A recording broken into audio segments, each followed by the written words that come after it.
What's going on, guys? Welcome to another session with your boy Phrankleen. If you can hear me, let's see who is in line. Be sure to hit the like button. If you haven't, smash the subscribe button. Okay. Let's see who is online. If you're watching this as a playback, thank you for stopping by. My name is Phrankleen. I'm the brain behind this. And don't forget to smash that subscribe button. You can hear me, you can see me, hit the like button. All right, let's get a few more people in. Yes, welcome. Pricey, Modesta, Chinelo, welcome. Let's talk about it. If you can hear me, hit the like button.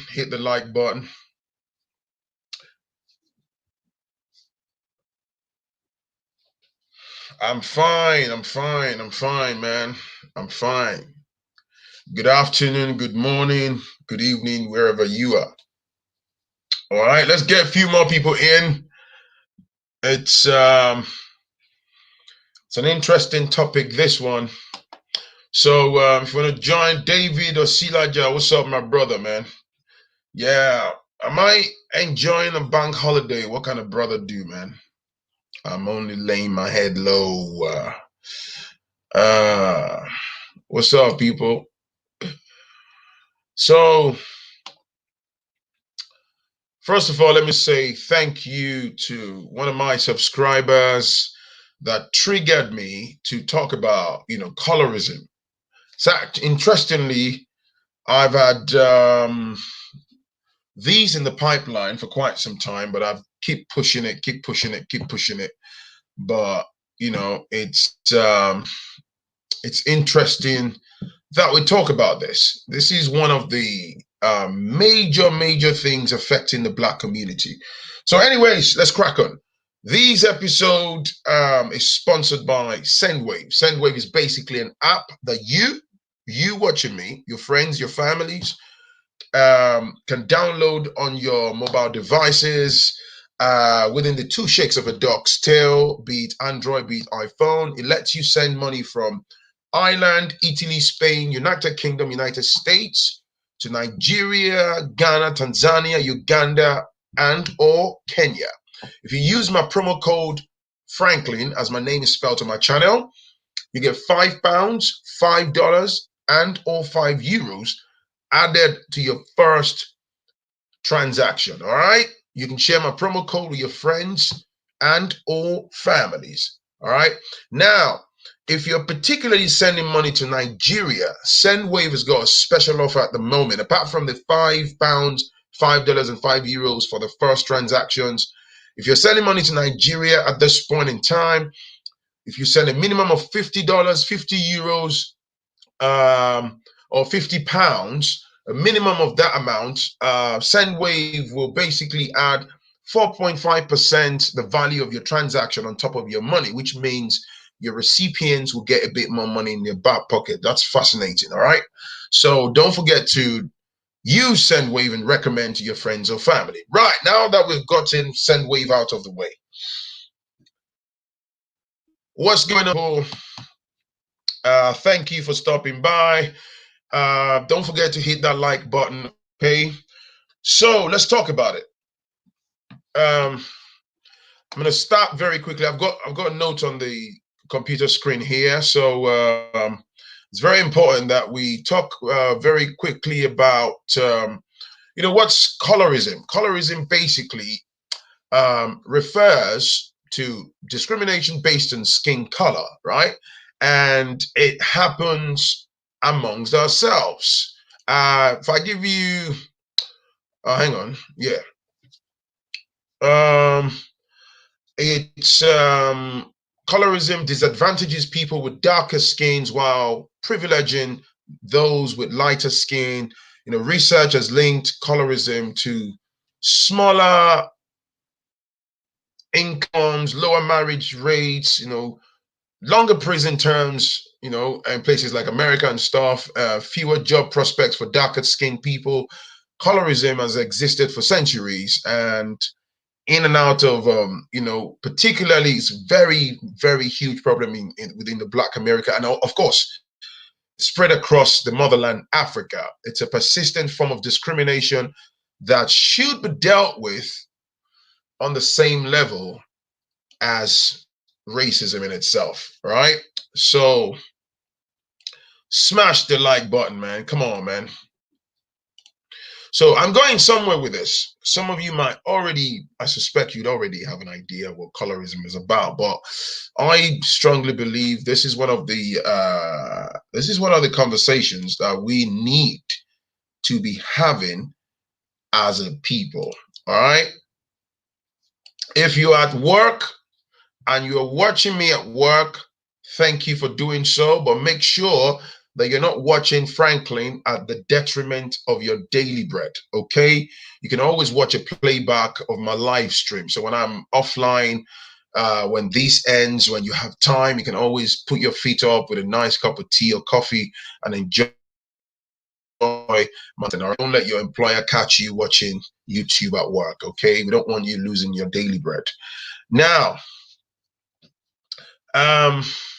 so let's talk about the background. I'm going to read you some notes, you know, before I then go fully into some of the things I want to talk about. So the origins, let's talk about the origins of colorism. It's very important. So I'm going to talk about this very quickly. For example, in the United States, colorism evolved when the enslavement of, you know, people was a common practice.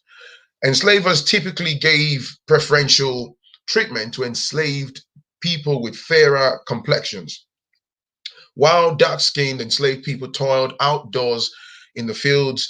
Their lighter-skinned counterparts usually worked indoors at far less grueling domestic, you know, tasks. Why was that? You'll be wondering why is that? You hear that a lot. The reason is enslavers were partial to light-skinned enslaved people because those light-skinned enslaved people were often family members. So what does that mean? Enslavers frequently forced enslaved women into sexual intercourse, right? And the light-skinned children of enslaved people were the telltale signs of the sexual assaults. While enslavers didn't officially recognize their mixed race children, they gave them privileges that dark-skinned enslaved people didn't enjoy. Now, accordingly, light skin came to be viewed as an asset in the community of enslaved people. Outside the United States, colorism may be more related to class than to white supremacy. Although European colonialism was undoubtedly left its mark worldwide, colorism is said to predate contact with Europeans in the Asian country. There, the idea that the white skin is superior to dark skin may derive from ruling classes typically having lighter complexions than peasant classes. While peasants became tanned as they labored outdoors, the privileged had lighter complexions because they didn't. Thus, dark skin became associated with lower classes and light skinned with the elite. So it's all a human construct to divide us, okay? Put people in classes, label you as being at the bottom end of the societal structure or spectrum, right? So this is like a stage 4 cancer that has managed to feed on the fabric of the wider society for many generations, and it's distorted the minds of a lot of people, and it's really damaged the Black community. Today, the premium on light skin in Asia, for example, is likely tangled up with this history along with cultural influences of the Western world. All right, so now you get the gist, right? It's very important that we address you know, the backgrounds of this. If you can see me, you can hear me, please hit the like button, share my videos, right? So you get the gist about the backgrounds of, you know, colorism.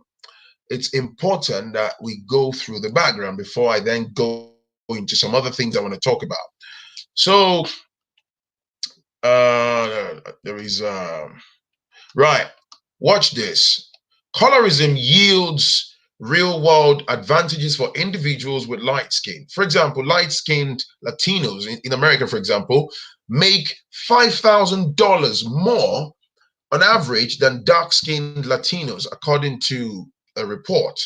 Villanova University study of more than 12,000 African American women in prison in North Carolina found that lighter skinned Black women received shorter sentences than their dark skinned counterparts.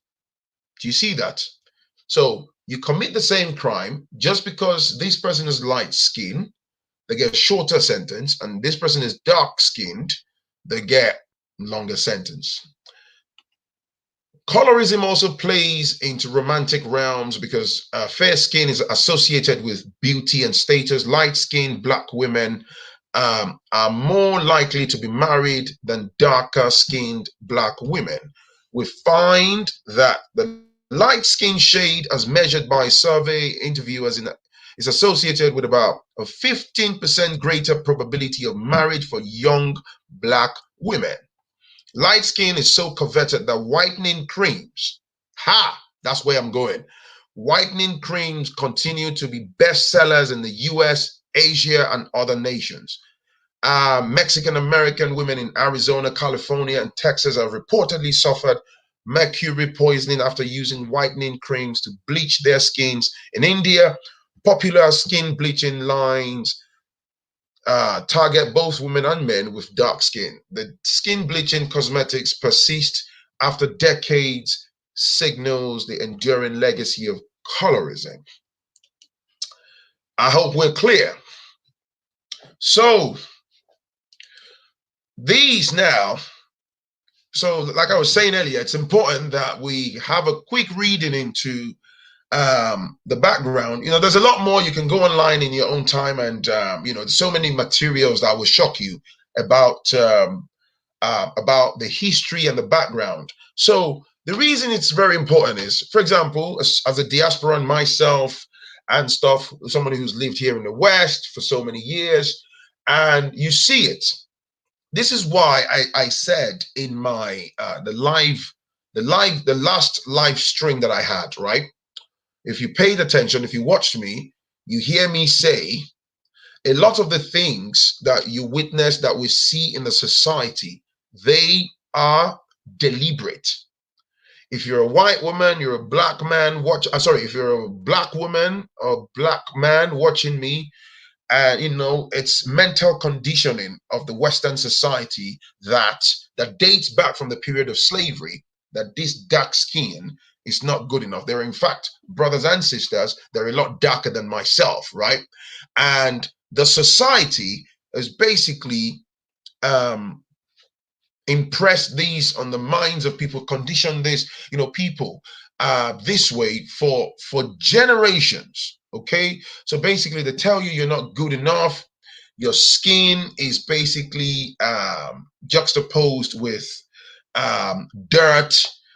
They condemn you that you're not good enough, and all of this in a psychological warfare that's damaged a lot of people. People buy into this nonsense.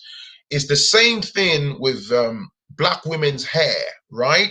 They rubbish the nappy hair, the curly hair of black women.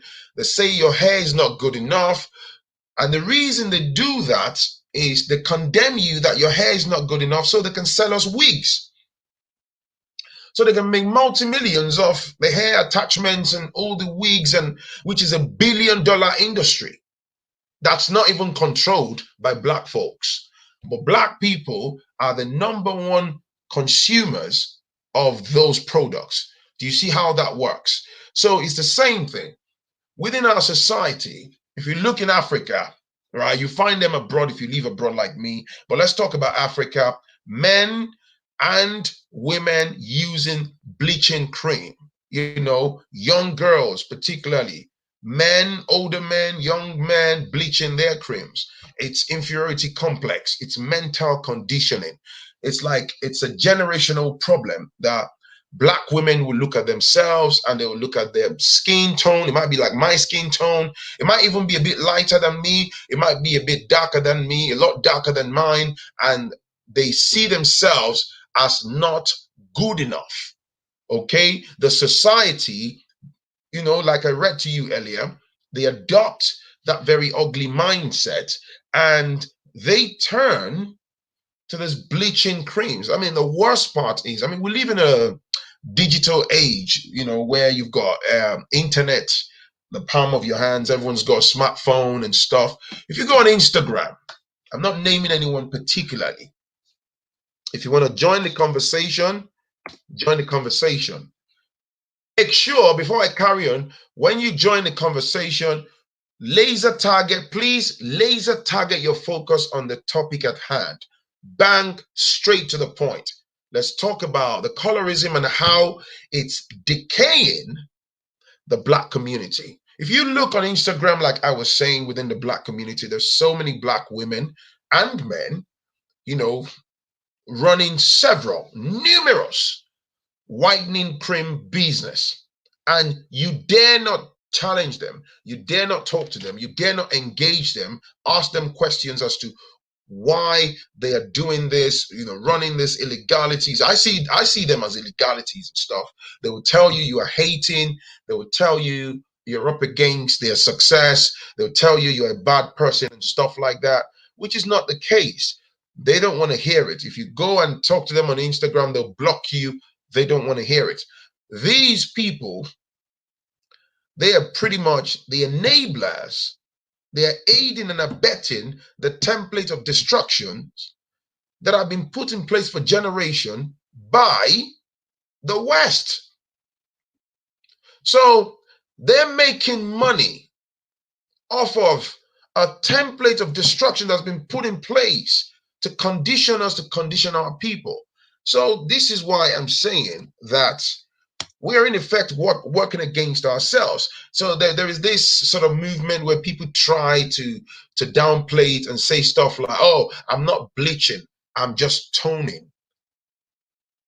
As long as you're using cream, and then there's an argument that they will then further throw in your face about, oh, you can't tell me, no,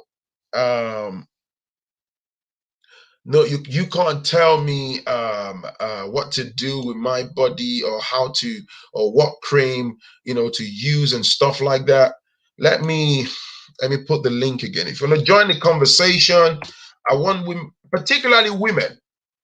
Hey, if you are on my live stream and you are bleaching, tough luck. Sorry, I personally hate wigs and things. It's fine if you use it now and again, but not always, and don't look after our beautiful afro hair.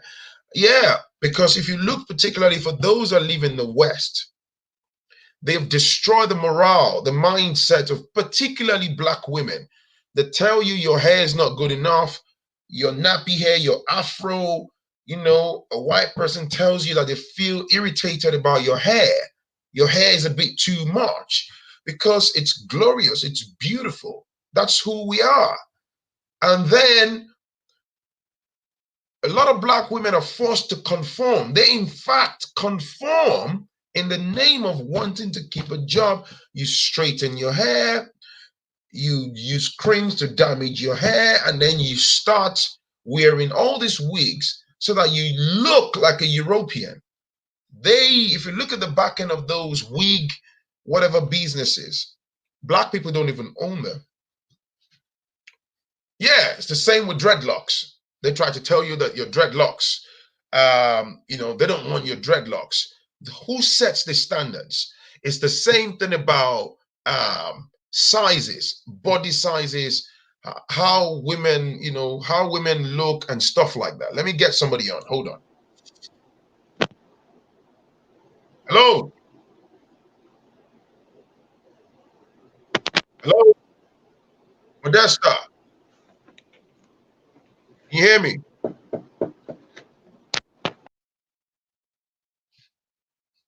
She's disappeared. Hello? Hi, Phrankleen. What's going on, bro? I'm doing very well. Thank you very much for asking. I have a quick comment though. So, also, this is something that we perpetuate in Africa also. Like, we ourselves, we criminalize our own hair. I We said can't that. I have. said that already. I said that already. Yeah, Oh, yeah. I'm agreeing with you, definitely. yeah. I don't really have a comment. I'm just, still listening. And so far, I don't really dispute with anything that you've said so far. Okay, bro. I thought you wanted to say something in addition to what I've said. Oh, pardon me. No, no, no, I don't. All right. Okay, bro. No worries. Thank you, man. Zarani. Hello, Franklin. Hi. I'm good. Are you? I'm all right, thanks. So Yeah, what have you to say, bro? yeah. Colorism. It's in um every facet of our lives. So, like the Aboriginals in Australia. Hmm. We have a lot of black people all over the world. Africa, Indonesia. There are black people there. There are black people in Australia, every other places. So, they also face the same thing. Um Hmm. the history of Australia, the black people there, they were Right. killed, and the few of them they were raped, have mixed kids. They took them away, trying Hmm.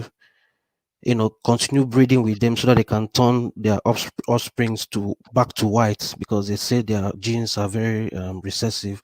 These things are history, and it has been there for a very long time. And sometimes when I think of all these things that is happening now, you get to understand that it is not by chance. It has been planned for years and years and years to come, years and years before now. And it has been planned in a way that generations to come will be straightened and put in line.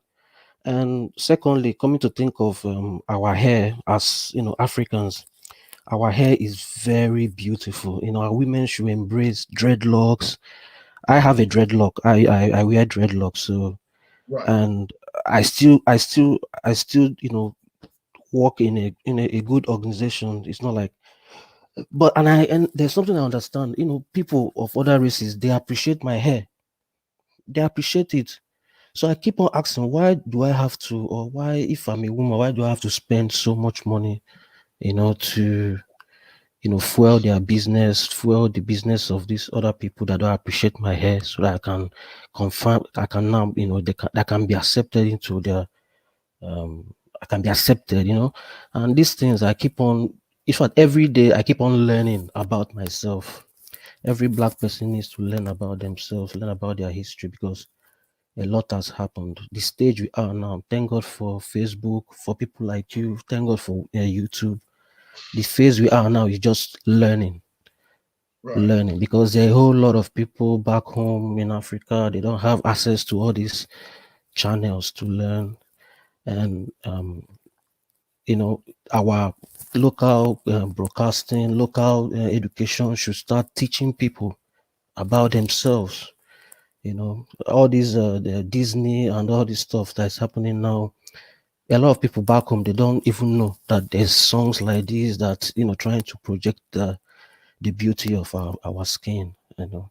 So at this Thank you, stage, bro. I it is appreciate that. learning. And yeah, thank you for Thank you. people like you. Yeah. Thank you, man. Thank you, man. Right. Before I bring on the next person, I want to address the pinned message on the screen. So this person said, uh, Franklin, sometimes you have to conform hmm, with the beauty standard to get your daily bread. Hmm. Now, let me address that statement. Um, you know what? I'm thoroughly aware of the struggles. This is why I use the words like daily microaggressions and all the challenges that, particularly when you exist in the West, yeah, you live in the West. I am thoroughly aware of, what our people have to deal with.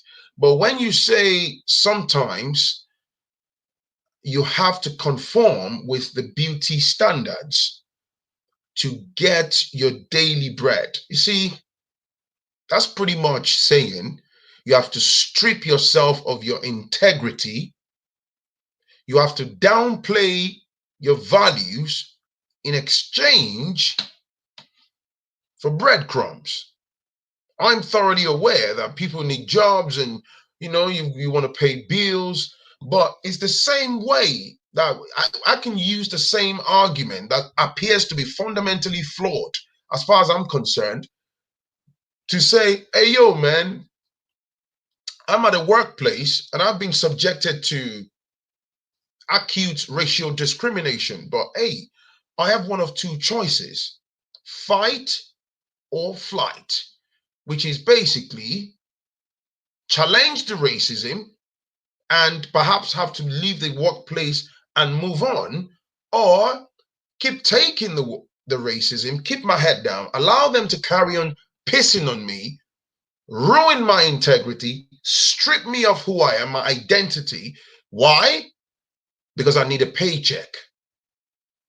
So at the end of the day, what does that, where does that leave me as a person? Where does that leave my identity? Where does that leave me? Because the long and short is, the people bullying you, the people that want you to change your skin color, that want you to straighten your afro, that don't like your dreadlocks, that are strongly opinionated about your looks, they basically own you. That's the long and short. So if we carry on with that type of mindset as a collective of Black folks, I think it's absolutely deadly. It's deadly, because over time we'll end up having zero identity, having nothing. So I disagree with that statement. It's a very dangerous look.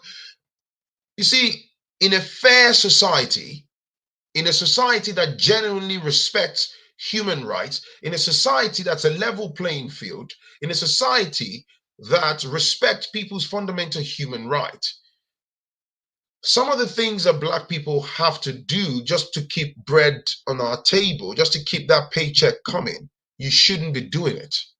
Facts only.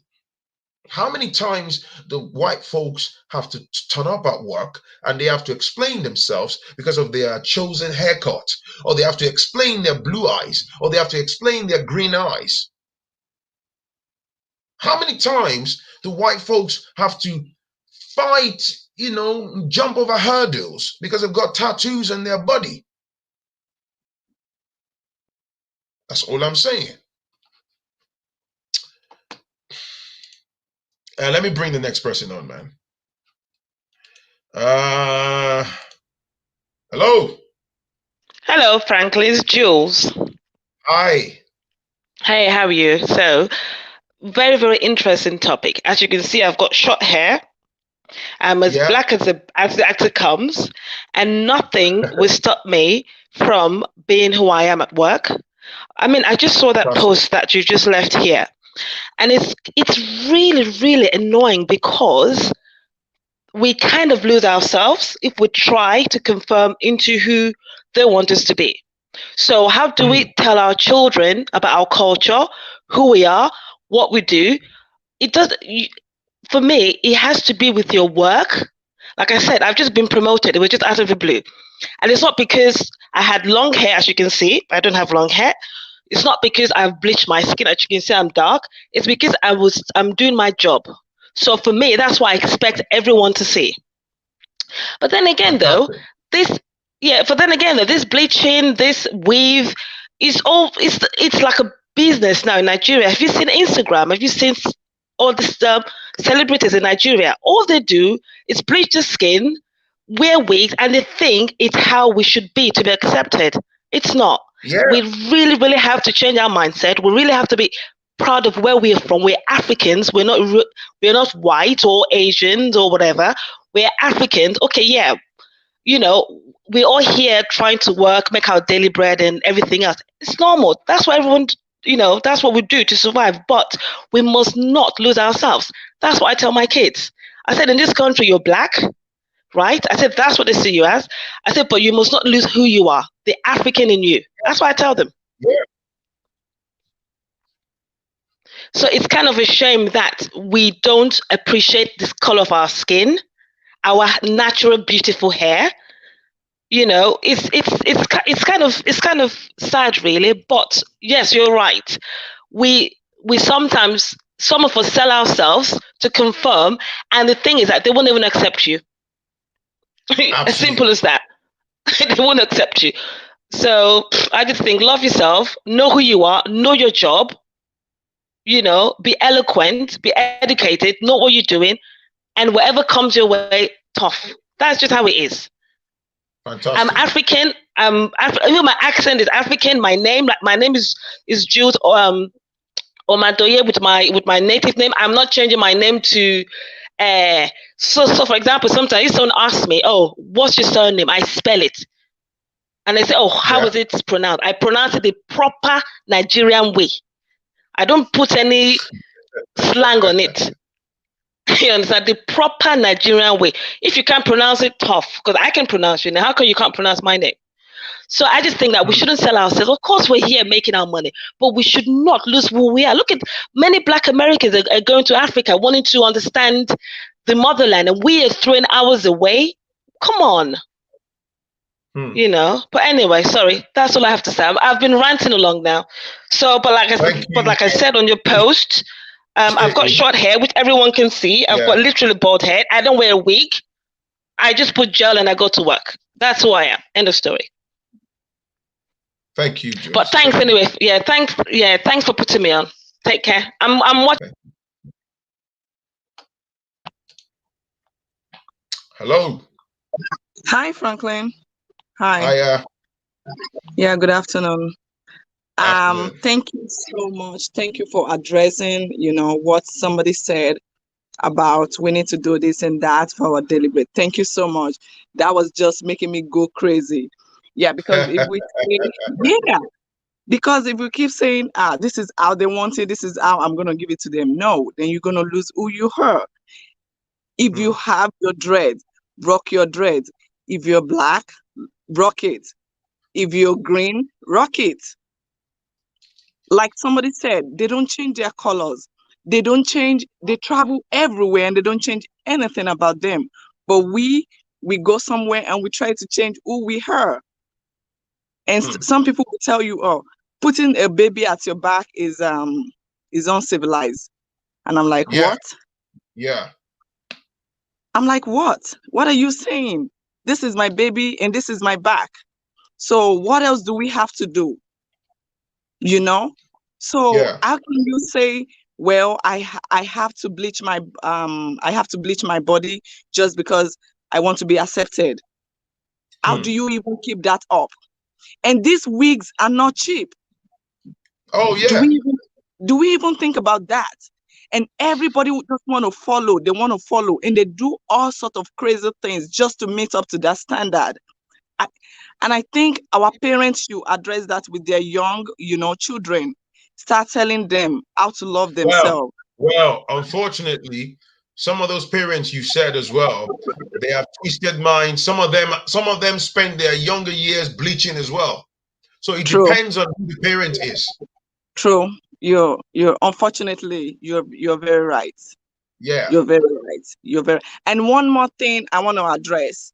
Sometimes the way we present ourselves really matters. Sometimes the way like I went to a neighborhood one time, and I am sorry to say this, but this is the fact. And there's a lot of Black people there. And frankly, when I saw them, I, as a Black person, I wasn't happy enough. I was not happy enough because why was that? Yeah, because you are going out in a community and you still have your hairnet, you still have this Charlie, lots of gong. What are you doing? What are we doing here? And you You want know that thing, right? That thing is even like a trend amongst all those young girls here in the UK now. You see all these young black girls, right? They'll have their sleeping net, yeah, and then you see them in the middle of the road. Even some of them with whatever they've got on their face with it their is phone. wrong. It's like it's a trend. No, it is wrong. My son's school, they have just few black people there. And when I'm going to my son's school to represent him, my husband will be like, "Afunke kilo de, shebi school omo yi lo ń lọ." I'm like, no, is the only black person there. When I go represent him fully. When you are black, you know, you make a statement. You don't let them look at you. And so the way we present ourselves sometimes, you know, you can't go with your hair uncombed and ogbe lala senu, and you want them not to look at you somehow. Yeah, you can do that. Yeah, if you have your hair, it is thick and it might be nappy. Put it in a bun. There's all kinds of way you can style your hair. If you have your dread, coil it or you swing it backward, and then you go and make a statement. We are black and we are beautiful and we're strong. Thank you. Thank you, my sister. I appreciate you. Thank you. Yeah. Fantastic. Before I bring on the next one, hey, if you're watching me, hit the like button, man. Show your love. Come on, man. You see, what I'm trying to say is, when we're talking about these issues, let's look at how everything is connected. This is what you're going to hear more of me talking about. A lot of these issues, they are deliberate.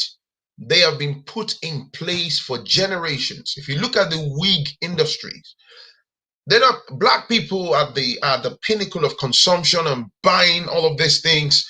They destroy your mindset that you're not good enough. So our women, our men, they don't value themselves.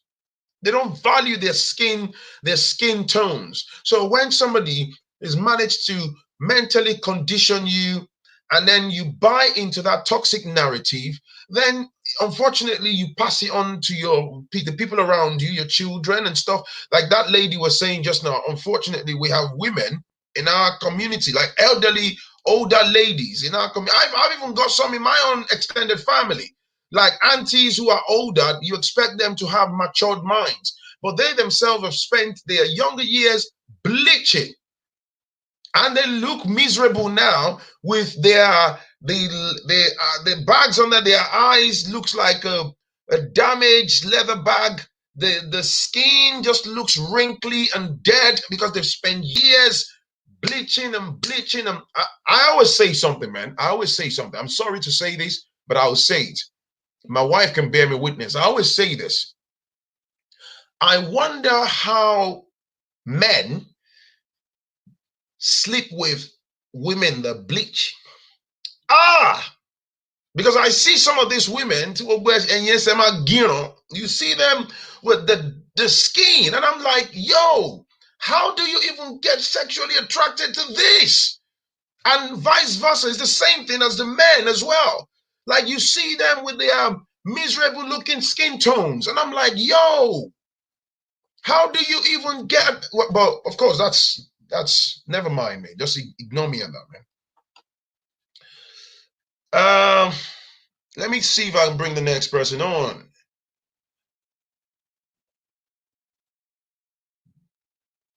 This person,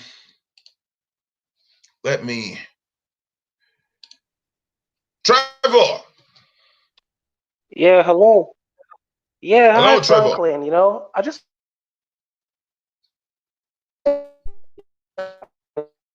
something real quick.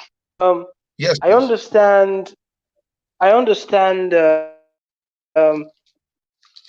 The concept of colorism, but I'd like to make your viewers aware of the fundamental and why that's the case. The reason is, in the sense that we are not willing to find ourselves amongst ourselves. Yeah, what I'm saying is that we Africans, we are not interested in finding ourselves among. We all need to find ourselves in the Trevor, please try to reconnect, man. Let me bring the next person on. All right. How you doing, bro? You're dark. Yeah, hello. Hi, you're hiding Franco. I'm all right, brother. So good. I'm trying to discuss without mentioning the name of the school. I'm trying to discuss one of my research on bleaching, the effect of bleaching on Africans, especially African women. 10 years ago during my grad school, I performed, I participated in one of the research. So, and the result was very, very bad. I'm telling you the truth. Wow. Because our people don't know the effect of this bleaching. Bleaching stops UV ray because our skin's supposed to have vitamin D, generate natural vitamin D. So when the UV light interact on a bleached skin. So you will not have that desired product of vitamin D on your body. You have so many dangerous radicals and metabolites, which has to be eliminated from your body through the liver and the kidney. So some people end up having, liver damage, kidney cancer, and even skin cancer as well. So Talk I about it, bro. mean, Talk I don't. about it. So I don't think because we don't know. These women don't know. We don't know the end product of this bleaching. Hmm. I mean, if they want to go into the scientific journals to really understand what is going on in your body, I don't think they will they will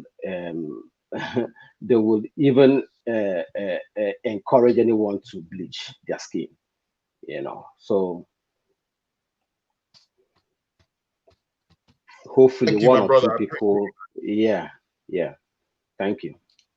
Thank you, bro. Thanks. Fantastic, brother, man. Thank you for that short and powerful information. This is what I'm saying.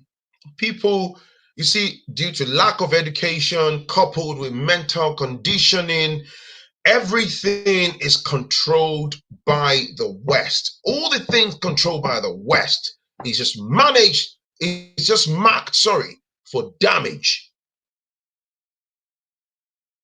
And all of you in your own little circles, let's educate ourselves, man.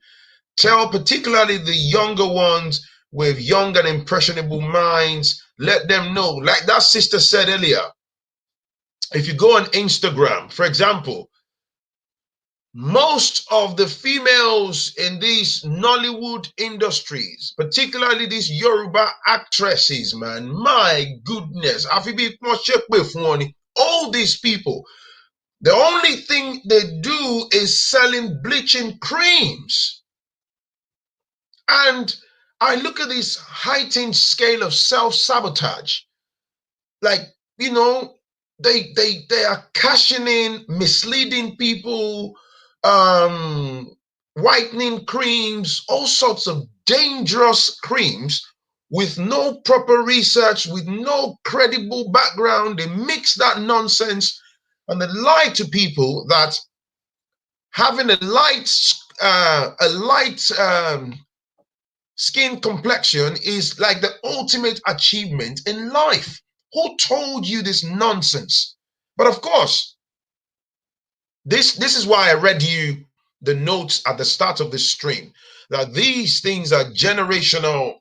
They're generational problems, man. They're generational problems that dates back, to the time of slavery, and it became a class issue in Africa. A young girl will be told that she's too dark, she's not going to get married. These are the really devilish human standards that's been forced down the lungs of people. Like that person that said earlier about, we have to conform just to keep our daily bread. These conformity is how we strip ourselves of our integrity, our identity, our rights, our powers, our history, one step at a time. And the colonialists, the oppressors, they bloody love it because that's exactly how they want it. Let me bring the next person on. Rosemary. Hi, how are you? Hi, I'm all right. You? Yeah, I was nodding a lot about what the other brother was saying. It was exactly the point I wanted to make. I just wanted to add briefly that evolutionarily, we as Black people came from areas close to the sun, right? Yes. Unlike the others. So skin evolved to protect us from the sun, and apart from all the other things it does. And so we're putting ourselves at a disadvantage because of our melanated skin. We can survive anywhere in this world, no matter the climate. That is not the same with others. They have to put on a lot of lotion, even in their own climates, so as not to be fried, literally. And then we're just removing all the armor we have and leaving ourselves bare. Like, I don't even know how this makes sense, because it doesn't. The only protection you have, naturally given to you by God, you decide, doesn't look good enough, but you don't understand why it's even there in the first place. It actually makes you superior, Absolutely. superior enough to survive anywhere you get to. I just wanted to make that point, put it out there. Thank you, Rosemary. I appreciate you. Thank you. Bye. So there you have it. Let me bring on the next person. Hello. Your mic. Hey, Franklin, how are you? I'm all right, brother. You? Good, good, good. I just wanted to chime in and say that I think the problem with colorism is twofold, especially with women. The first thing, there's history, there's colonialism, slavery, and all of these things. That's true. But there's also us, African men, Black men, because we are brainwashed, right? We also date sometimes. We date either women of other races or women that are lighter in our community, like it's better, and or women taking a cue from that behavior, think that's what we want, so they will adapt to that, and that's also the responsibility that we have to take. And I think actually everybody is free to like what they want. You see what I mean? But I think we should, as men, as Black men, try to exalt our sister, try to them that we prefer them natural as they are. You see what I mean? If there is more of that. So you're saying, sorry to interrupt you. You're saying that you acknowledge that it's sort of like it's a westernized problem, but the Black men are also contributory factor to the problem of bleaching. Yes, indirectly. Indirectly. I get what you're saying in terms of when you look at the music video and all that stuff, but we also have to strike an effective balance, because what the problem I have with that is, I agree with you, my brother, but the problem I have with that is some women, they will hijack that and then lump the entirety of that blame on, oh, it's because some Black men want XYZ. It's not purely that, because what runs concurrently with that is some of those men, if not all of them, are also victims of the Western template of destruction. So it's just layers, vicious cycle. So it's like this. It's like someone who has been raised in a certain way. You were raised in a toxic environment. You were raised based on violence, and that's all you know. So you as a father who's meant to be the head of the family and strike an effective balance and raise your children with proper qualities, as soon as the children step out of line, why is your shoe on there? Boom, you punch them to the ground. Your wife says, why have you come home at 2 o'clock in the morning? Boom, you knock her down, because that's how you were raised. But if we look at the bigger picture, you're also a victim of that vicious cycle because that's how you were raised. That is true. But I also think that as men, and you say that we are leaders of our families, right? So it is our job. It is our job to be better than our environment. The responsibility, especially in African culture, the responsibility fall more on us, unfortunately. You see what I mean? I agree, bro. So that's the thing. I'm not saying that women shouldn't have agency, shouldn't take responsibility if they bleach. What I'm saying, all I'm saying is that we also have our own part in that problem. You see what I mean? That's all I'm saying. I'm not here to blame anybody. That's not. Yeah. So that was my contribution. All right. Thank you, bro. I appreciate it. Thank you. Right. More news.net. Thank you, brother. I appreciate you. See, my point is, I don't know. It's just that's the way I see it. I agree. But in order for you to be able to say, okay, for example, I speak for myself now. I am liberated mentally in that regard.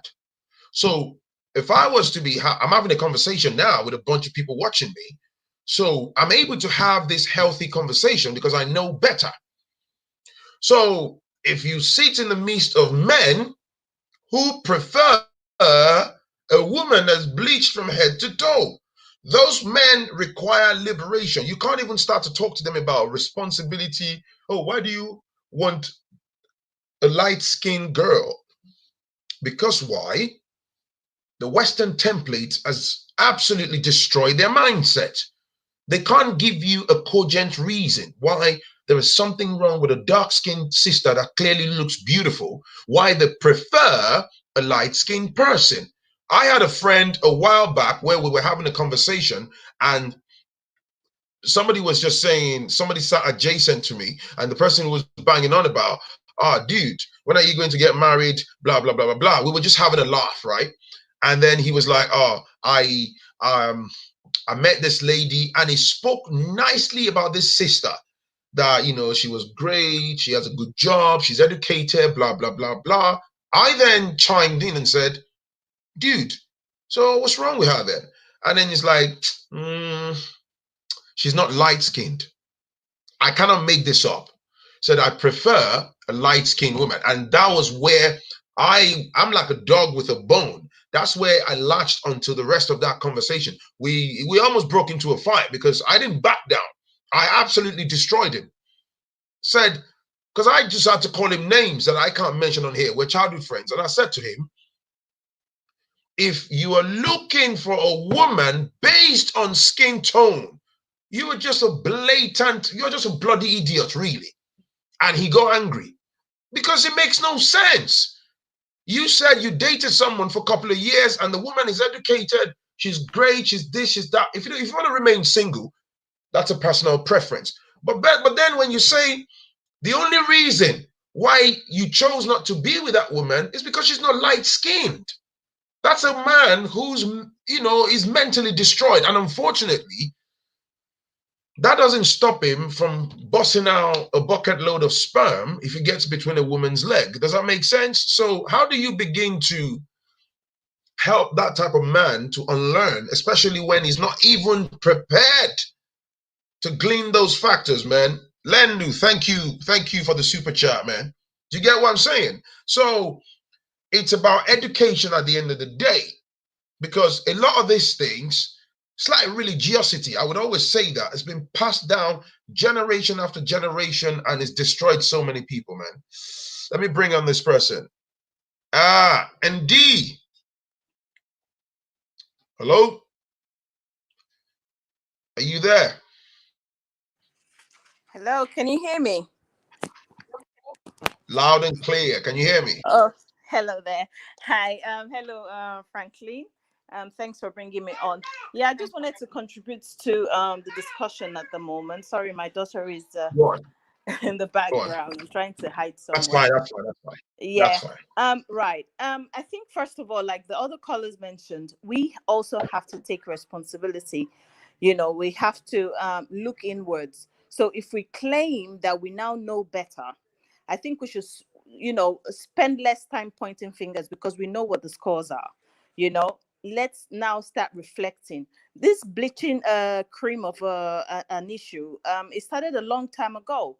And these creams, they were cortisone based creams that were they were used for skin infections. And then some of our Black folks saw that it made their skin smoother and brighter, and then they decided to stick to it. But if you go to the physician, they will tell you not to use it for a long time. But now it has now been modified and used as fashion fair and fashion this and Tura and It's top been gels. globalized. You understand? So now, it's been mixed in different carrot claimed creams that they tell you, oh, it's vitamin E. So the ones I don't really like now is those ones that they will tell you it's a native, it's all natural. What's natural about it? Because I had a grandmother who she only used palm kernel, the palm kernel oil, the very dark ones. She was shiny black lady, beautiful lady, So I don't know, if you're using natural things, it would maintain your color. It wouldn't make you any lighter. It will make your skin nicer and more moist. But these bleaching creams are used now. I don't know if people don't have common sense. The minute you stop using it, just give yourself 2 days, you turn dark. So hello, what's the meaning of I'm toning, it's bringing out my natural color? What natural color are you talking about? That's why they carry on using it and carry on till they damage all the layers of the skin. Yes, and lately you see people, especially in Peckham. Maybe I'll just point Peckham actually. Some women, their faces are burnt. Leave Peckham alone. And then they are still putting this cream. And then those of us that are aware, that understand what's going on, when you start telling them to stop using this cream, they don't even listen. Because I remember there was a shop in Peckham, this was many years ago, that was shut down because the lady, I don't know if it's Yomi, or there was a name, it was a popular shop in Peckham, and this lady's shop was shut down. It was on BBC News, and it was like, oh yeah, maybe and other people started selling the same thing. Do you understand? So okay, that's one. That's about bleaching. And then the next one is we straightening our hair. So but this straightening of hair, the bleaching, for me, it's part of trend. It's what's in vogue, because what you see is what's that's what really impacts you, and think, oh, this is beautiful. Let's look at it from a literal point of view. Every season in the fashion world, they have a color. So it could be cockroach brown or onions purple or whatever. If we see that on if you see that on the runway, you would say, okay, this, if you're fashion conscious, you would think this is what's in now, so I have to be wearing this color to show that I'm trending, I'm following the trend. So for me, bleaching, straightening of hair, and all the whatnots are all part of trend. But we should all reflect on ourselves and say, okay, listen, skin bleaching is not for us. It's not good for us. It's not even good for the white people who put it in there. They put it in there to fight infections, not for you to use it to blemish your skin and make it lighter just because you want to glow, and then you suffer later. It doesn't make sense. And then straightening of hair, I will give it to the ladies now that a lot of people are now wearing wig. For me, I would prefer wig than you relaxing your hair. If you really, because first of all, I have the texture of my hair is very hard. I have a very coarse hair texture. So I don't like combing. I don't like going to the salon. I don't like anything hair. I have bald hair, actually. I like to shave my hair myself. I don't care. And then I just buy a wig and get on with it. But mind you, the ladies now are wearing wigs, which I think is good. Is better than you putting relaxer, because we have a lot of there's a high population of Black women who have fibroids. So the minute I knew that this relaxer also causes or increases that chance of having, I stopped putting relaxer on my hair. But if you still tell these people, stop using relaxer, it's not good for you, they will not listen. Why? Because they want to look fly. After looking fly, 10 years later, you'll be on Instagram looking for somebody to contribute for kidney, one thing, or do you understand? Can we just stop and think? It's easy for us to point finger the West, the this, the that. They have their own, but let's start with ourselves. Let's start, if we know better, let's start doing better, and then in the workplace we have people who's changed their name from a traditional name to now an English name, but then when I told somebody my traditional name recent, and the person said, I think I prefer your traditional name than your English name. So then it occurred to me, really, we do have meaningful names. Maybe it would be better for us to keep those names as well. It's all part of our identity, because you cannot be telling yourself, oh, I'm Tommy, or instead of DK, I'm now Dyke. Instead of Nike, you are now Nike. Let's keep our names and let's maintain our identity. If we really want to show that we know who we are, then we should start from ourselves, really. We know what the West are doing. We know what's going on there. We know what the strategy is, but let's start from ourselves. Let's not just play like Nigerian politics with our mentality. It's not worth it. We shouldn't do that. Thank you. Thank you. I appreciate you. Thank you. Thank you. Thank you. Fantastic points from that sister. Let's get the next person on. Ella. Hi. Hi, Phrankleen. Hi, you all right? Yeah, I'm good. Thank you. I wanted to share a little something about skin bleaching and being fair. I grew up in Nigeria. So being one of the people that are fair amongst my friends, sometimes you will feel as if they are discriminated against you. Nobody wants to go out with you, because when they go out with you, they have this feeling that all the men are looking at you. That's inferiority complex. That stems from what's been on their mind. So they think you are better than them because you're naturally light skinned. Yeah, exactly. I am naturally light skinned, and you see people coming. I grew up with the nickname Obanje, really, which literally means I'm going to die tomorrow. So I know what it feels like to be ganged up on just because you are fair skinned. Even in the church, a woman doesn't respond to my greeting. I mean, that was one of the spiritual abuse I had growing up. She doesn't respond to my greeting just because she started this rumor that I change color. Sometimes I'm whiter, sometimes I'm in the middle, sometimes I'm very, I shine, sometimes I'm like this, sometimes I'm so. Immediately I greet her, I will hear her mumbling the blood of Jesus under her breath. She doesn't greet me like a normal teenager. So there are things, and growing up, I had this in my head. I was like, oh my God, something is definitely wrong with me. I started looking for an alternative to make myself darker because I wanted to belong, because I felt discriminated against. And then growing up, I realized that it wasn't my fault. If you don't want to go out with me, it means there's something wrong with you. And for the ladies that bleach their skins, you see, the moment you look at yourself at the mirror and tell yourself, I am not good enough, that's where the problem starts.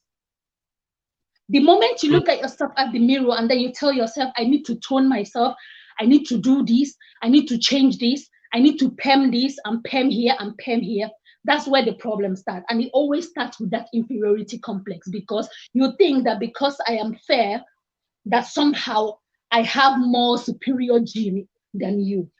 You see, that's the problem I have with young people.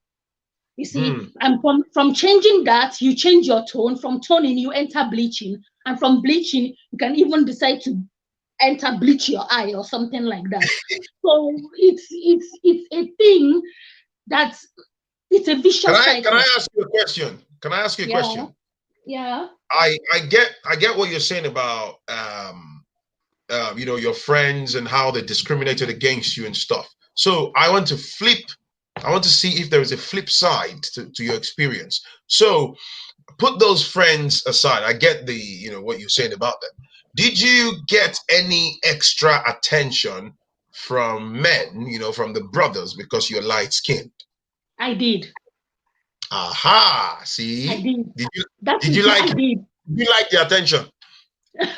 No, I don't. No, I don't, because I don't, because sometimes I will go out with a friend and I will live with an enemy.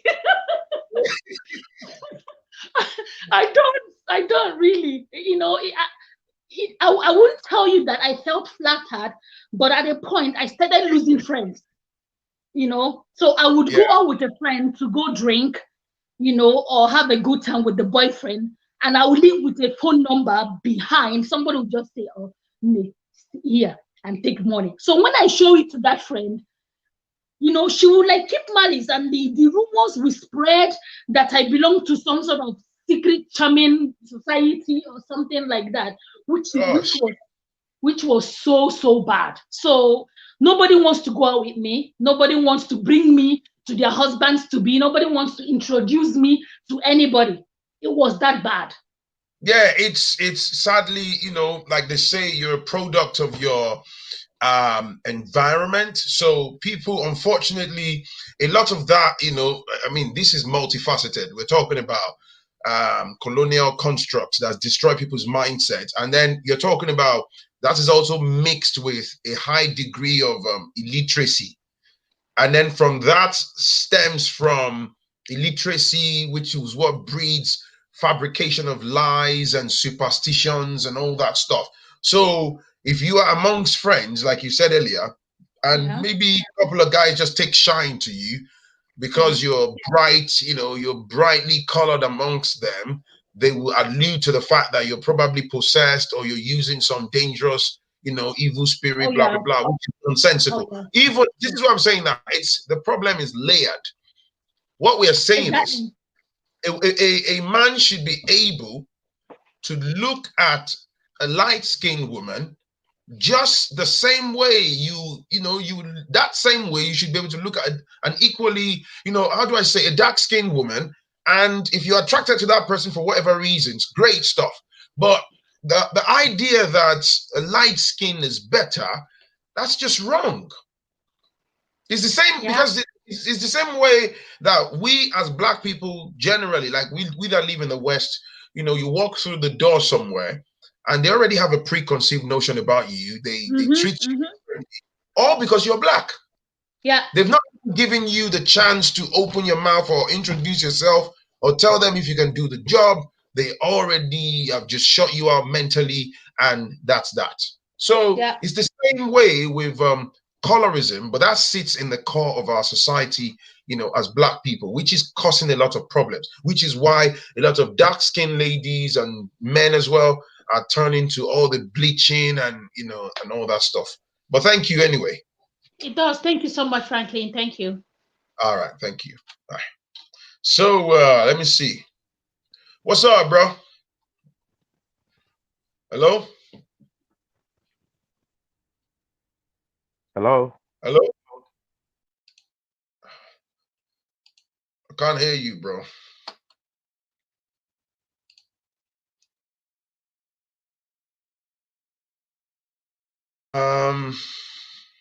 Let's see. Hello. Hi. Hi, how you Can doing? you hear me? I can hear you loud and clear. Thank you. Thank you. Thank you. It's an honor. I've been watching you for a while now. And hearing all the comments, everybody's comments, and everybody has some, good comments. I think we need to look at perhaps the deeper implications of this idea of colorism. Not only does it speak to it being a tool of the colonial construct, right, that affects the whole world, not just Black people, whatever, America, Africa, everybody drank the Kool-Aid. We all drank the Kool-Aid. And also from a familial standpoint, from a sociological standpoint, It has a lot of implications, but for me to, and I think somebody kind of sort of mentioned it earlier, for me the deeper implication is that it speaks to this whole rejection. It speaks to a profound rejection of you. And I don't want to, get religious. I'm not a religious person. I'm spiritual. So, I choose to call it God, my higher power. Some people might call it nature. Some people might call it whatever they call it. But it speaks to a rejection of that. And I think in so doing, we need to understand that the survival of humanity, I believe, is directly related to the upliftment of the African race.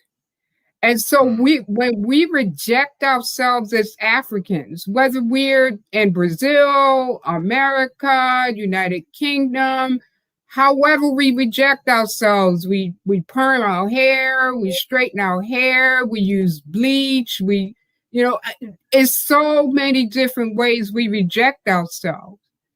It's directly tied to the survival of humanity. And as long as we continue to do that, we are essentially contributing to that. And so I think we really need to look at it not only from, like I said, a geopolitical standpoint, or which romantic partner do you prefer?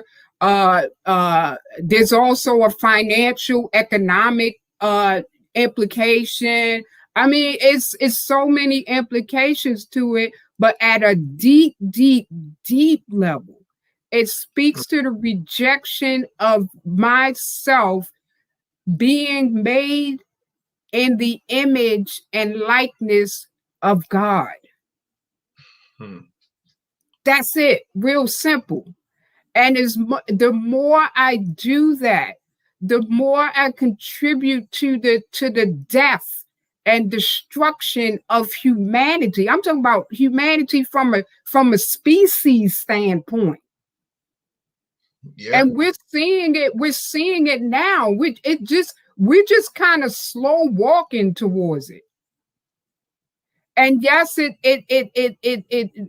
colonial construct is a demonstration of that. It's a huge demonstration of that. It's apparent. It's so apparent that that's what it is. It's this rejection of ourselves and our humanity. And if we keep on this road, man, I doubt if it happened in my lifetime, but it's possible. In 1,000 years, maybe 5,000 years, where would a human being be? We would have. It's a slow walk to death, annihilation.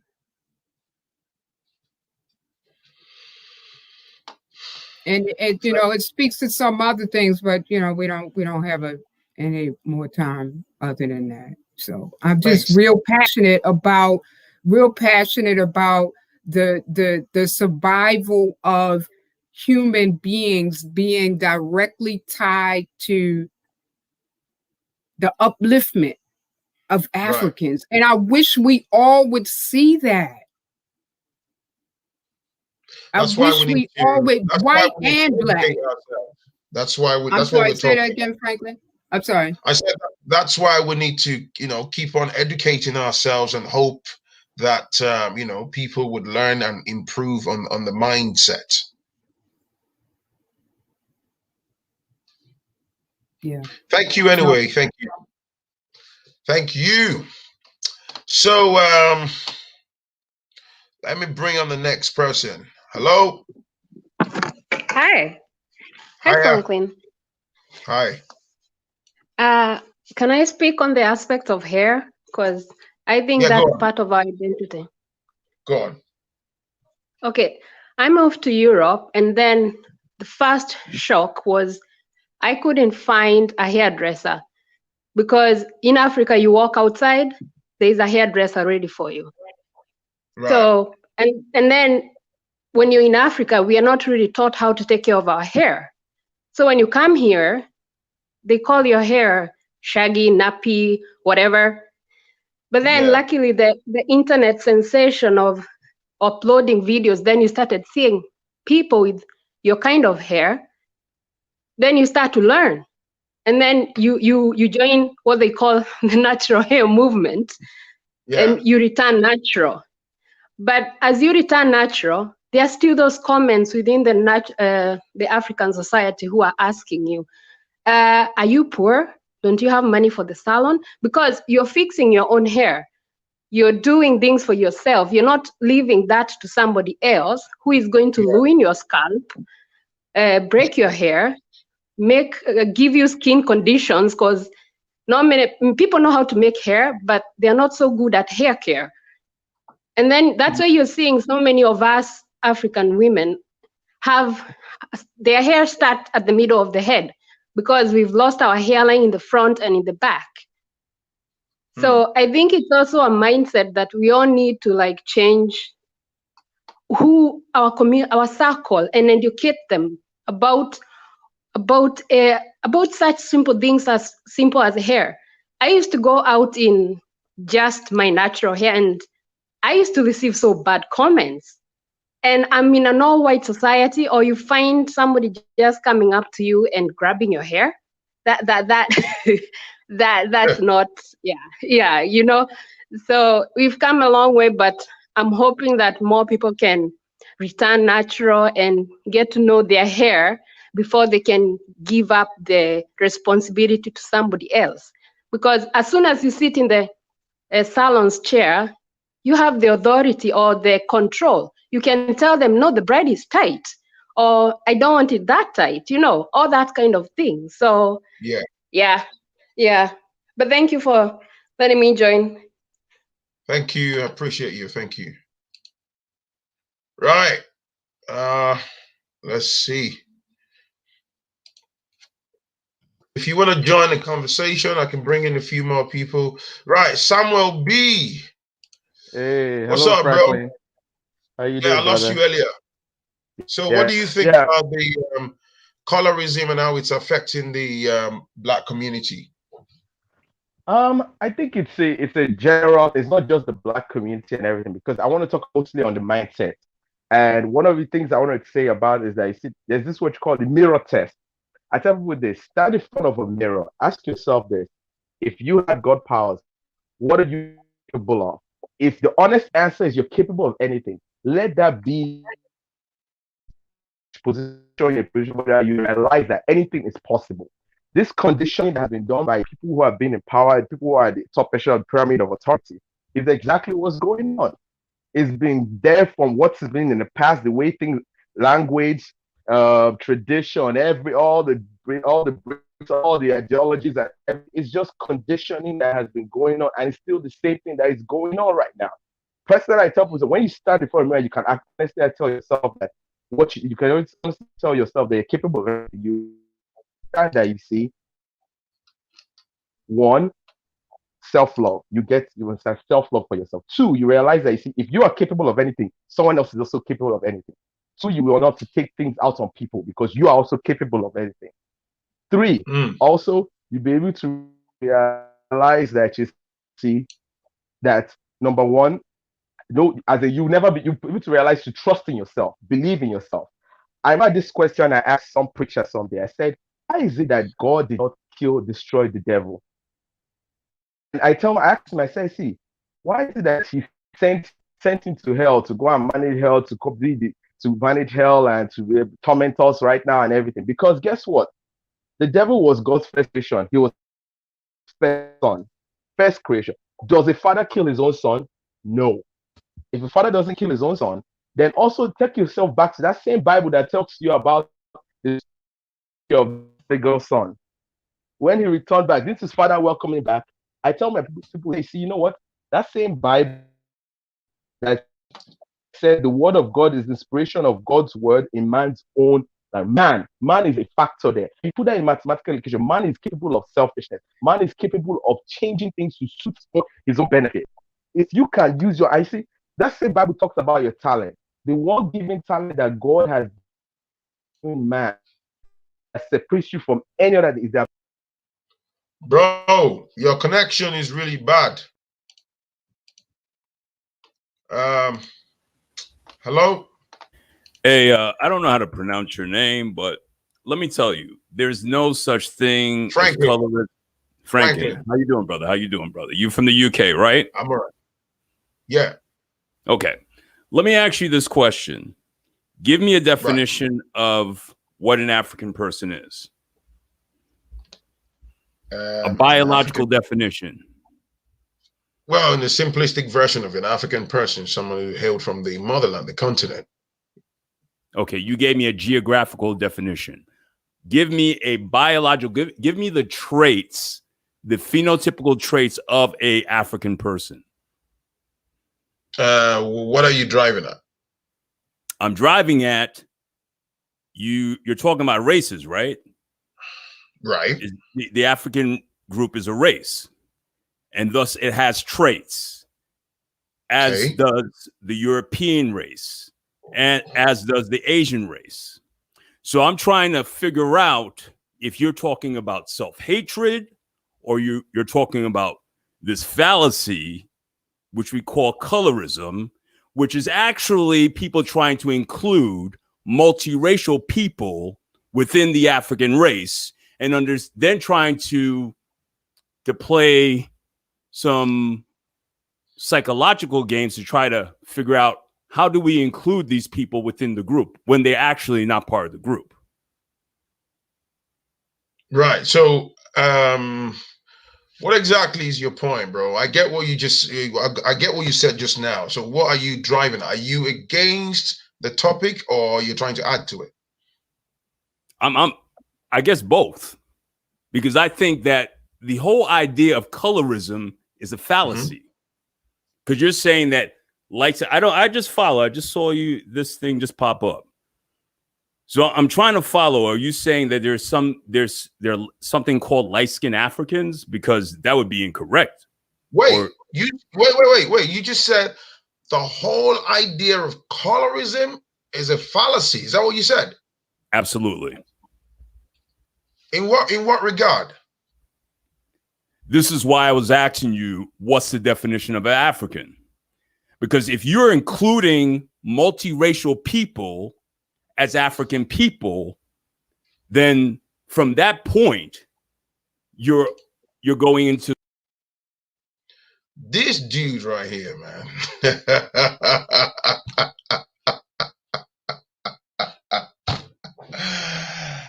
This dude right here, man. I had to block you from the studio one time. You got to be kidding me, man. The whole idea of colorism is a fallacy. Bro, if I find you on my timeline, I will block your behind. I don't play like that, man. Don't come here and disrespect black people like that, man.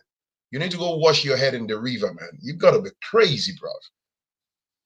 The idea of colorism is a fallacy. You need help. You've got to be, you are out of your goddamn mind. What? Colorism is fallacy.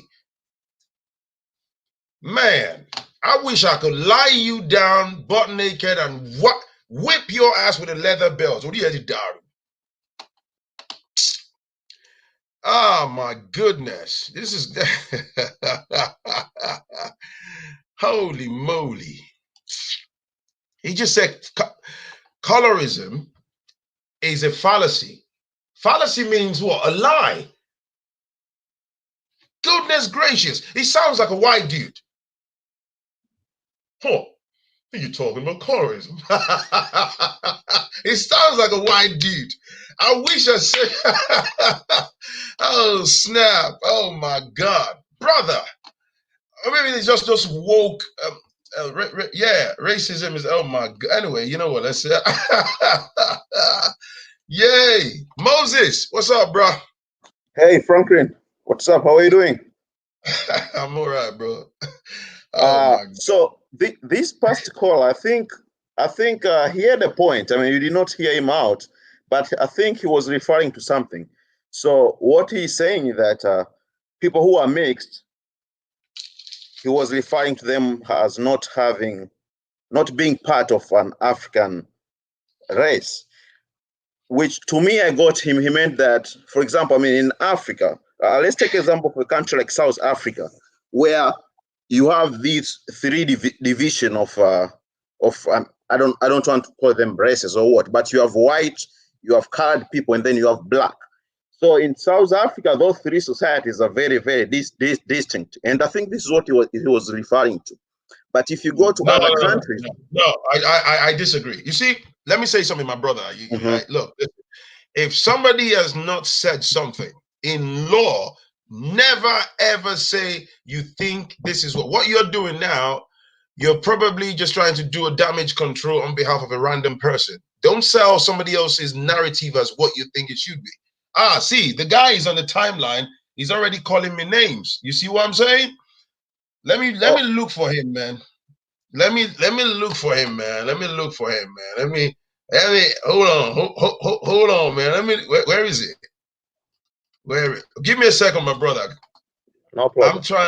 I'm trying to look. You're about to lose your job. Let me block this brother, man. I don't need people like this. Block you for the timeline. Anyway. Thank you, my bro, man. I appreciate you. Let me get someone else in. Don't worry, the guy's been blocked, man. There's a muppet. Hello. Hello, Franklin. What's up, bro? Can you hear me now? Yeah, I'm good, bro. Yeah, so as I was saying earlier on, I was talking about mind, and you see, I realized that you have to stand in front of a mirror. When you stand in front of it, ask yourself this one question: what are you capable of? If the honest answer of what you're capable of is anything, if you have power to do anything, then I can use that to interject how you think, how you react to people, how you see things. And for me, I'm going to give you an example. I asked a question to pastor, one white pastor out here. I said, now, why is it that the devil, why is it that not just destroy the devil? And I said to them, because the devil was God's first creation. Does the father kill his own son? No. I asked the same question. In the story of the prodigal son, why is it that the father welcomed back the prodigal son? Welcomed back and embraced him on his own arms. I said, it's because at the end of everything, the father will always love his own child. So I asked this same Bible that said that your love endures forever. That means for me, you know what that means to me?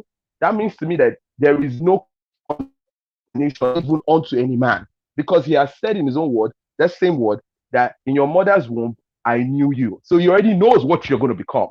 So he is not going to condemn. I don't believe there's any condemnation to anybody, man. Secondly, I also use that to example that you see, this is how you know how to learn to trust in yourself. If you use that, it allows you to self-love, trust in yourself, realize that if you are capable of anything, anybody is capable of anything. The same conditioning as which has been done in the past by kings of how they, when they go to place, they conquer, destroy your religion, they destroy your tradition, it's because they are looking at the future of how to condition you, program you, to put their own ways, their own ideologies, their own views. That's the same thing. And it's still the same thing that is going on right now. It has not changed. Thank you, bro. I appreciate you. I lost you there for a moment, man. Don't know what's happening with the connections, but thank you, man. Right. So we've been in for like an hour, 29 minutes, because I know some people joined us later, right?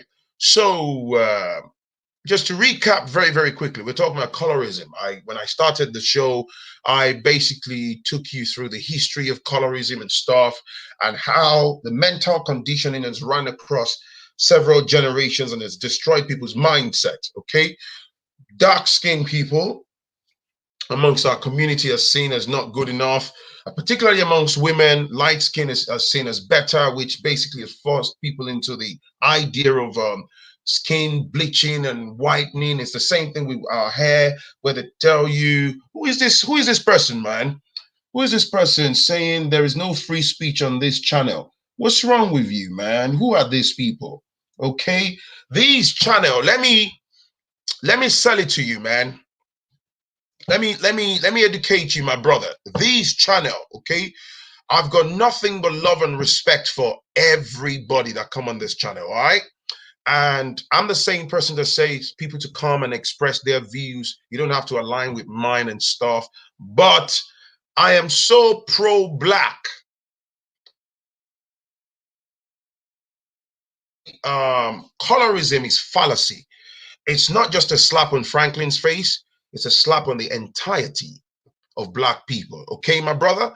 I'm not going to use my platform to accommodate such languages. You understand me?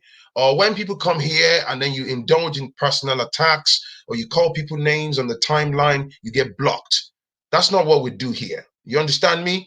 So, and in terms of free speech, I don't limit anyone's speech. The only thing I say is don't turn to personal abuse. Don't insult people. Don't insult me. Don't call anybody's names. The moment you do, you get blocked. Bye. All right? So there you go. How pro-black are you? I don't know how pro-black you think I am, but I'm pro-black. I am black and proud.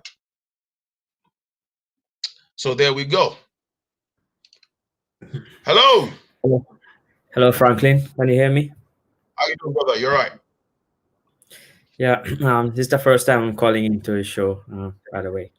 So I like the topic of the broadcast. So there's a question actually I wanted to ask you. Is I'm coming at this whole like colorism from a different angle. It's about law, since you mentioned law, right?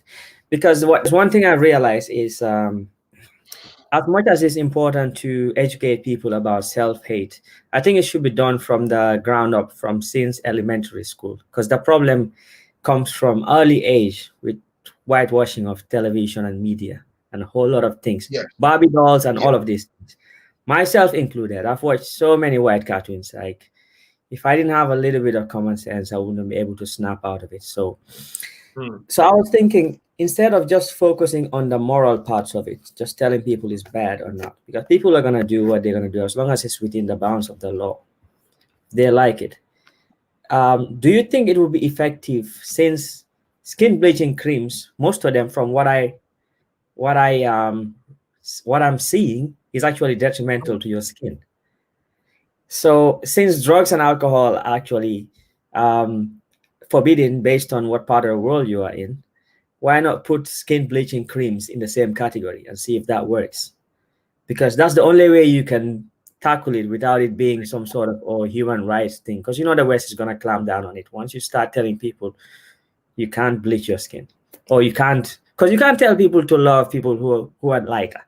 You cannot do that. Well, when you're talking about the skin bleaching cream, like there was a brother that came on. I'm not sure if you heard him. He was very brief. If you watch a playback, you hear you hear what the brother said. We're talking about even the scientific impact, the health-related impact, how it gives people cancer, destroy their health, their internal organs, and stuff like that. So those things are very important. Again, we can only talk about these things like we're doing now, have this conversation. At the end of the day, if I cut off this YouTube channel, I go and lay my head somewhere and sleep, somebody might still go to a nearby shelf and buy their dosage of cream and still carry on doing what they know how to do. So you can't really force anyone or impose anything. But what we are trying to do is hopefully try to educate ourselves and use this platform to just let people understand that there is power in loving yourself and loving your skin, and knowing that the best thing you can ever do is not conforming or backing down or letting other people impose some crazy rules on you that you're not good enough. It's as simple as that. I think what you're doing is great, because I've not only seen like the physical like impact that it has on people in terms of their health. I've seen the social impact it does as well, because you see people bleach themselves and have kids with people, and the kid comes out really dark, and then you're wondering like what happened, like did you sleep with someone else, or all those kind of Yeah. things. I'm not making light of it, actually. I've seen it happen, and those kind of things. So yeah. Hopefully I'm not being too serious though, but this is a serious No, topic. it's fine, man. Thank you, brother. Yeah, thank you, man. All right. Kaizo Polymath. Let me see. You're right. What's up, bro? Yeah, okay. So I'm going to start by actually explaining what the other guy you blocked was saying, and then moving on quickly. So he was just basically saying that in America, especially, a lot of black people, they're mixed with white people. So I can't hear you properly. Can you hear me? Can you hear me now? Yeah, it's better now. Okay. So the other guy was saying that because a lot of black people are mixed. He was saying that anyone who has any form of admixture in them, they're not fully black. However, the problem with that logic, if you go back to Africa, different tribes, depending on which different subsect, they have different levels of light or darkness in their tribes. So, if you go to some parts of Kenya, you have the Bantu tribes, the Luyas, you have the slightly lighter skinned from the Kikuyu tribe. If you go to Cushitic tribes in Ethiopia, etc., they're a bit lighter. So the point is, black people are so diverse that you can't say that their lightness is due to admixture. Sorry, is there an echo? I can hear you. Go on. All right. So his logic was actually just based on stupidity, because he's trying to say that black people aren't in different color projections without admixture. So I wanted to put that out. So his was coming from a weird sort of pseudo-racial logic, which didn't make sense. And since a lot of your viewers are kind of, these people that believe in Christianity, let's read their favorite book, the Bible, that talks about.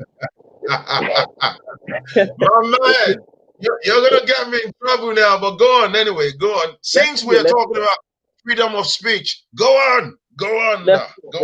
So, guys, you can read it. This is Daniel chapter 7, verse 9. Now, this is talking about God Himself, not Christ, not angels, not people. This is so-called God. Now, watch this, right? I beheld till the thrones were cast down, and the Ancient of Days, meaning God, did sit, whose garment was white as snow, and the hair of his head was like pure wool. Now, the only woolly-haired people on this planet, you know them. So the fact that you guys put your own hair,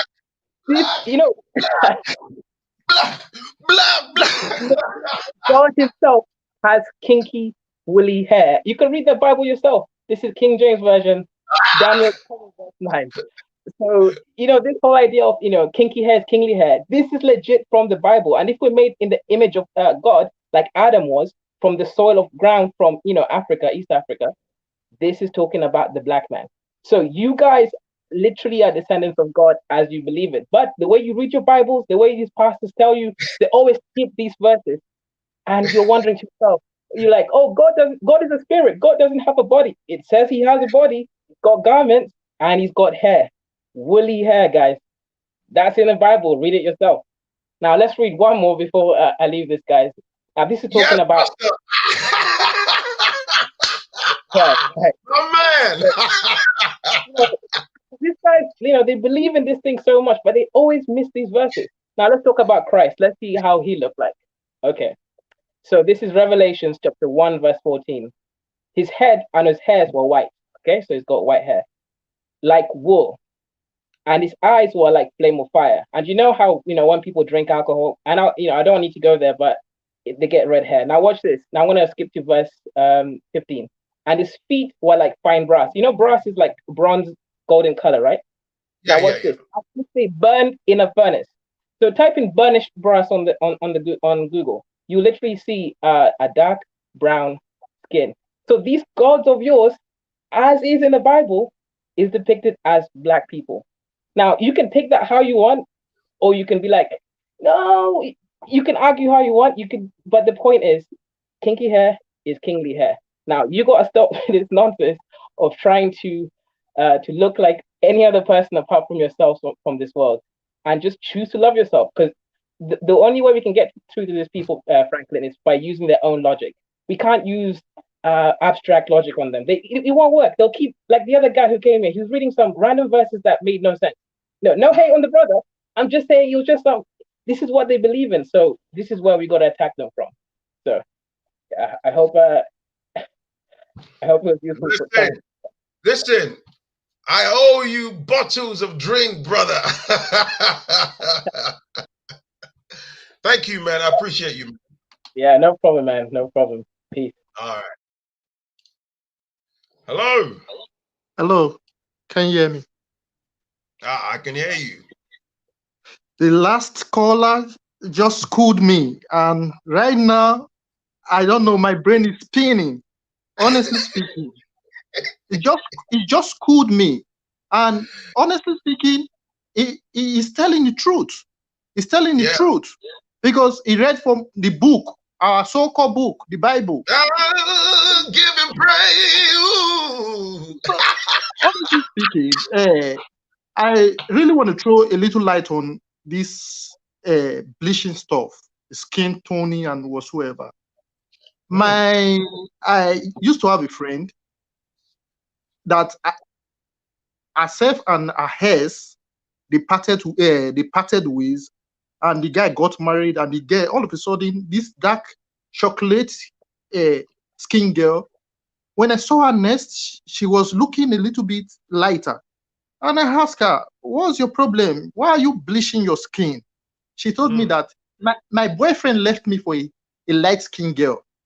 So right now, she thinks being light-skinned will attract more men to her. I was really disappointed in her because I made her to understand values as a woman has nothing to do with your skin. I'm married, but I used to have same problem with my wife. My wife think my skin is too dark. I should tune it up a little. I told her. Honestly, and this problem, 95% of this problem is from our own part of the world, Nigeria. It's our problem. It's our problem. So wait, my brother. So, did you get to bleach your skin? If I can switch to the camp now, so you see, I'm as dark, brother.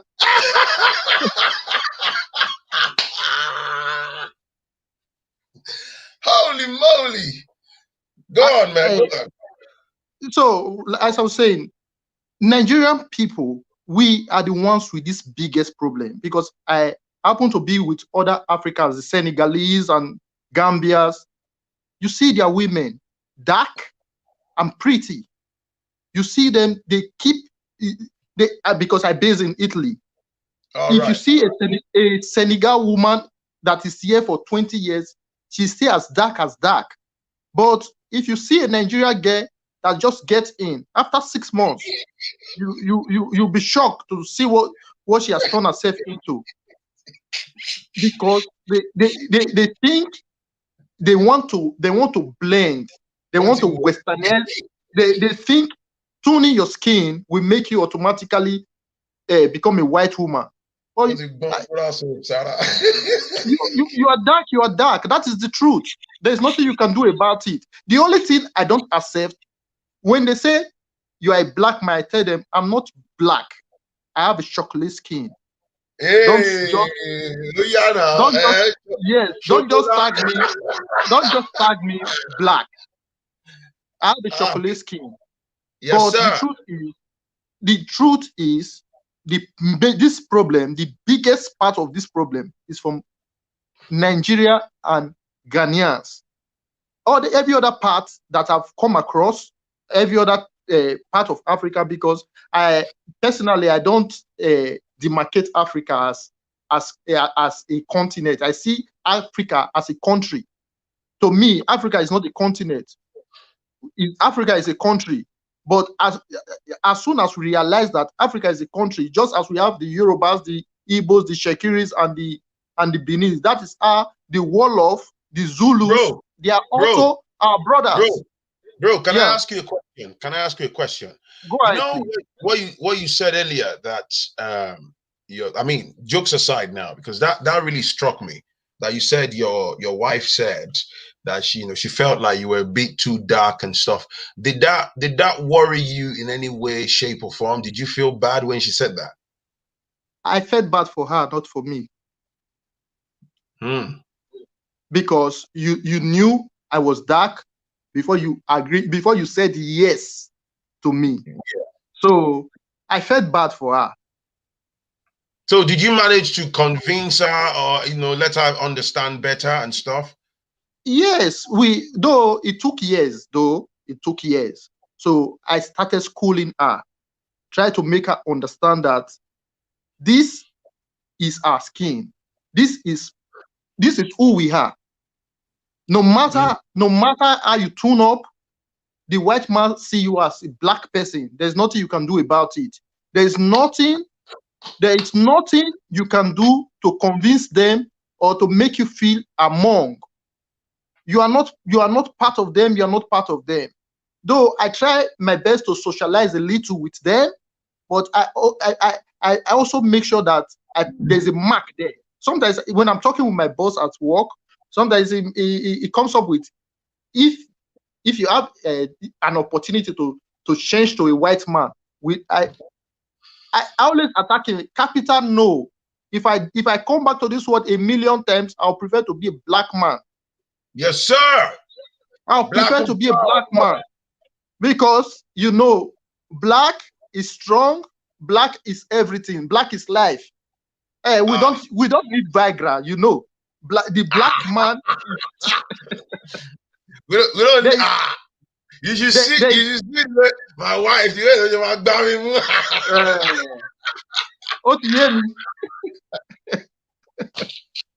We don't need it. But if you engage a white man in a discussion concerning sex, before you go 30 minutes with them in any discussion, the word Viagra must come up. But it's not our thing. It's not the black thing, because we have the natural one in our gene. You understand? Well, I agree. But on a more serious note, you can have erectile dysfunction issues if your lifestyle is not healthy enough.